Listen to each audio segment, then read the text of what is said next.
Hello Nanded news में आप सभी का स्वागत है। चलिए जानते हैं आज की खबर। हमारे चैनल को लाइक, सब्सक्राइब, शेयर ज़रूर कीजिए। दोस्तों, आज हम सेहतनामा में हमारे ख़ास मेहमान डॉक्टर साकिब सर से मीसल्स बीमारी, जिसे हम गोबरी कहते हैं, ये बीमारी काफ़ी तेज़ी से छोटे बच्चों में फैल रही है। इसके लक्षण और इसका ट्रीटमेंट डॉक्टर साकिब सर से जानेंगे। हेलो सर, हमारे चैनल में आपका बहुत बहुत स्वागत है। हमारे दर्शकों को गोबरी बीमारी के बारे में अहम जानकारी दीजिए।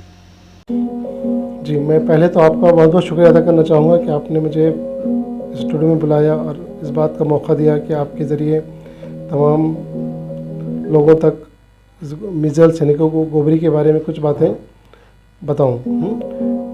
जैसा कि आप जानते हैं कि जी गोबरी यानी कि मीज़ल्स आजकल हमारे इलाके में बहुत तेज़ी से चलने वाली वबा बन गई है। तकरीबन बच्चे इससे मुतासिर हो रहे हैं। तो इसके बारे में मैं कुछ बातें आपसे शेयर करना चाहूँगा। सबसे पहले तो ये मीज़ल्स यानी कि गोबरी क्या है? ये एक वायरल बीमारी है, वायरस से होने वाली बीमारी है। जो किससे फैलती है? जो बच्चे मुतासिर हो गए गोबरी से या मीज़ल्स से, उनके छींकने से या उनके खांसने से जो ड्रॉपलेट्स निकलते हैं, यानी कि बाहर जो सिक्रीशंस निकलते हैं, तो उसमें ये वायरस रहता है। और ये वायरस एक बार बच्चा खांसने के बाद उस रूम में 1 घंटे तक मौजूद रहता है, यानी कि 1 घंटे तक वो दूसरे बच्चों को इन्फेक्शन दे सकता है।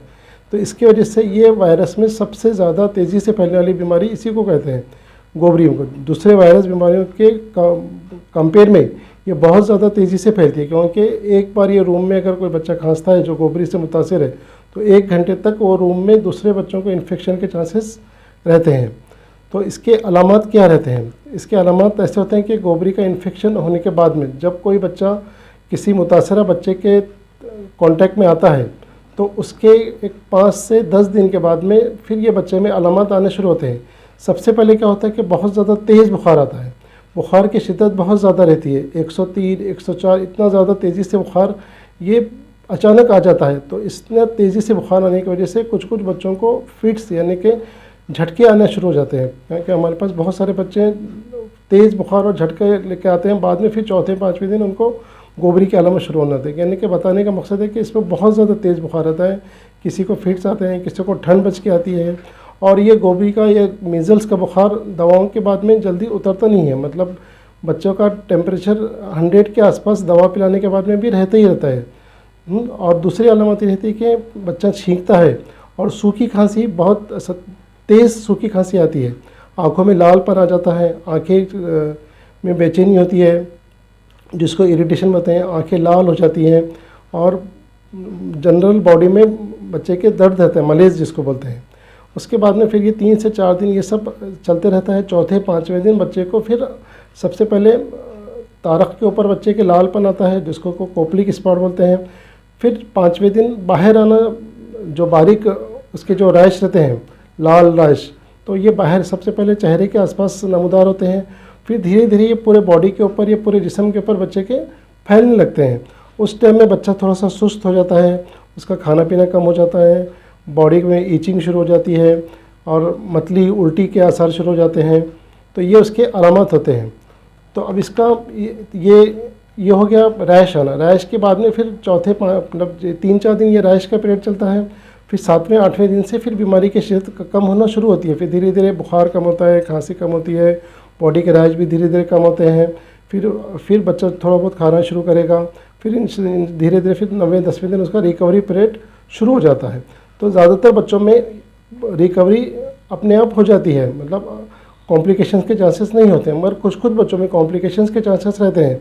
कौन से बच्चों में? जो बच्चे ग़िज़ा के तौर पे कमज़ोर रहते हैं, यानी कि जो जिनका वज़न बच्चों का या जिसकी दाश्त, जिसका दूसरे बच्चों के कंपेयर में उनके उम्र के उनके लिहाज से कम रहती है। तो ऐसे बच्चों में कॉम्प्लिकेशन के चांसेस ज़्यादा रहते हैं।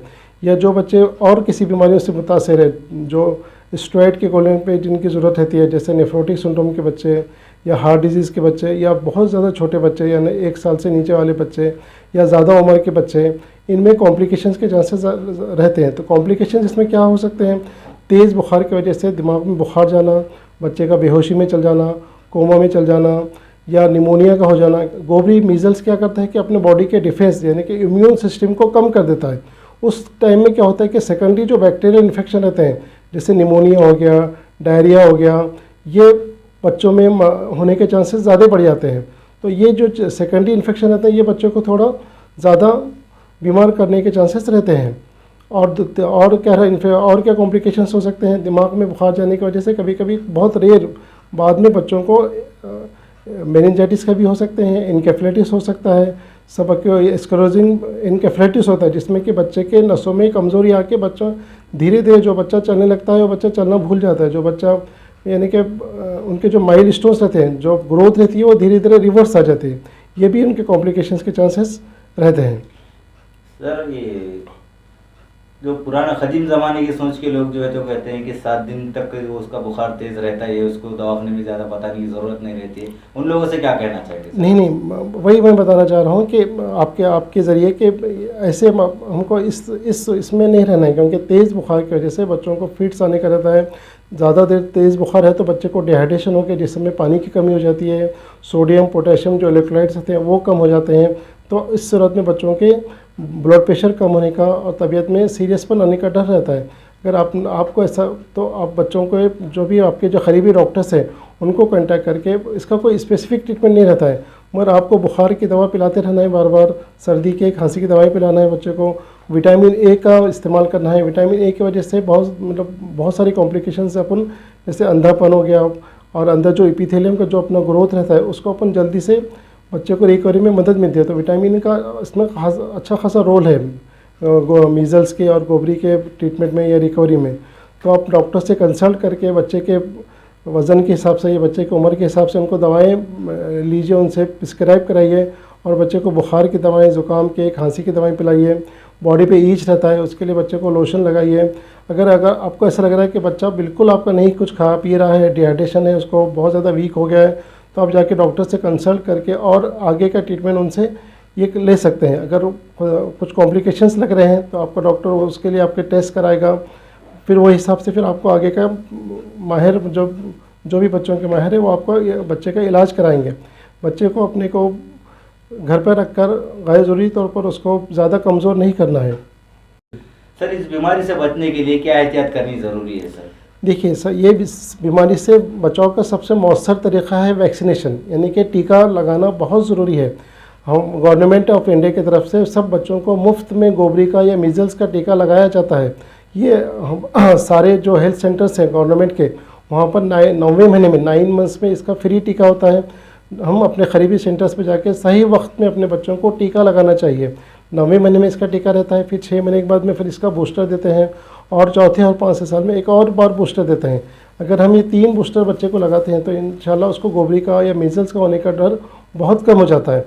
अभी कैसे कुछ ऐसे केसेस देखने में आ रहे हैं कि टीका देने के बाद में भी बच्चों को गोबरी हो रही है, मीज़ल्स हो रहा है, मगर ये गोबरी जो बगैर टीका के बच्चों के कंपेयर में बहुत माइल्ड रहती है, यानी कि बहुत कम शिद्दत की आती है। इसमें कॉम्प्लिकेशंस के चांसेस बहुत कम रहते हैं, बच्चे को तकलीफ़ बहुत कम होती है। यानी कि टीके से कुछ फ़ायदा नहीं हुआ ऐसा हम नहीं बोल सकते। टीके के बाद में भी गोबरी आती है तो बहुत कम शिद्दत में गोबरी आती है। इसलिए टीका देने में अपन लापरवाही नहीं करना चाहिए। जो भी गवर्नमेंट की तरफ से कंपलसरी टीके हैं, टीके लगाइए, उससे बच्चों को टीकों से होने वाली बीमारियों से अपन हिफाजत कर सकते हैं। सर ये मीज़ल्स जो है तो फर्स्ट में हो जाने के बाद में सेकंड टाइम होना ऐसा कंपलसरी है होता है? नहीं कुछ ऐसा बहुत कम होता है, बहुत रेयर होता है। अगर बहुत कम रेयर केसेस में ऐसा होता है कि अगर फर्स्ट टाइम होने के बाद में बच्चे के बॉडी के अंदर एंटीबॉडीज़ उतने सफिशिएंट तैयार नहीं हो रहे हैं, यानी कि बच्चा अगर ग़िज़ाई तौर पे कमज़ोर है तो वो उतना बॉडी के अंदर खुद से एंटीबॉडीज़ नहीं पैदा कर सकता है। उस टाइम में बहुत रेयर केसेस में ऐसा सेकंड टाइम या थर्ड टाइम गोबरी या मीज़ल्स हो सकते हैं और इसके चांसेस बहुत कम होते हैं। ज़्यादातर बच्चे एक बार मीज़ल्स से गोबरी होने में अंदर अपने बॉडी के अंदर एंटीबॉडीज़, नेचुरल एंटीबॉडीज़ तैयार कर लेते हैं जो उनको ज़िंदगी भर उससे महफूज रखती है।